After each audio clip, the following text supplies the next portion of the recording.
আসসালামু আলাইকুম প্রিয় ভাই বন্ধুরা, আজ আমি আপনাদের সামনে নিয়ে আসলাম এই নিম পাতা।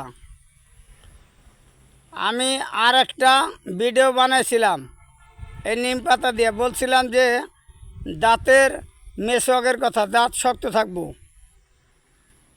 আজ আমি বলবো যাদের বিশেষ করে পেটের মধ্যে কৃমি আছে, এই কৃমি থাকলে যত পদে দামি দামি জিনিস খাবেন আপনার কোনো স্বাস্থ্য পরিবর্তন হবে না, দিনে দিনে স্বাস্থ্য ভাঙব।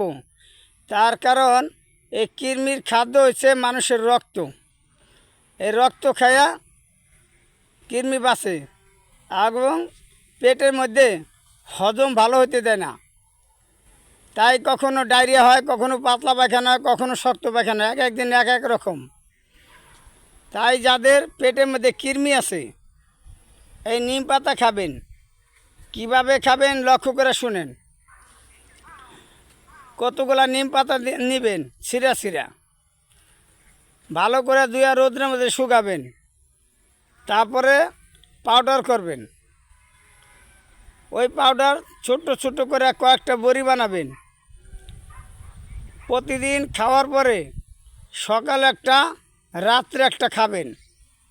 কয়েকদিন খাবেন, দেখবেন আপনার যত পদের কৃমি আছে কৃমিগুলো মরে যাবে, পায়খানার সাথে বাইরে যাবে গা। আপনার পেট পরিষ্কার হবে। অল্প খাবেন, ভালো থাকবেন।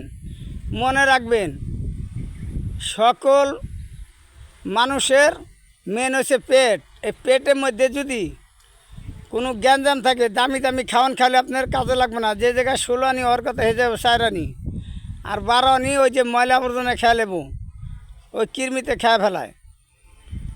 এই নিম পাতা খাবেন কয়েকদিন, দেখবেন আপনার যত পদের কৃমি আছে ধ্বংস হয়ে যাব কয়েকদিনের মধ্যে। যা খাবেন তাই কামে লাগবো, দিনে দিনে স্বাস্থ্য ভালো হবে। ভিডিওটি শেয়ার করে দিবেন, জানি আপনার উচিলে আরেকটা ভাই দেখতে পারে এবং জানতে পারে, উপকার পায়। ভালো ভালো কাজ করবেন, জানি আপনার দ্বারা আরেকজন উপকার পায়।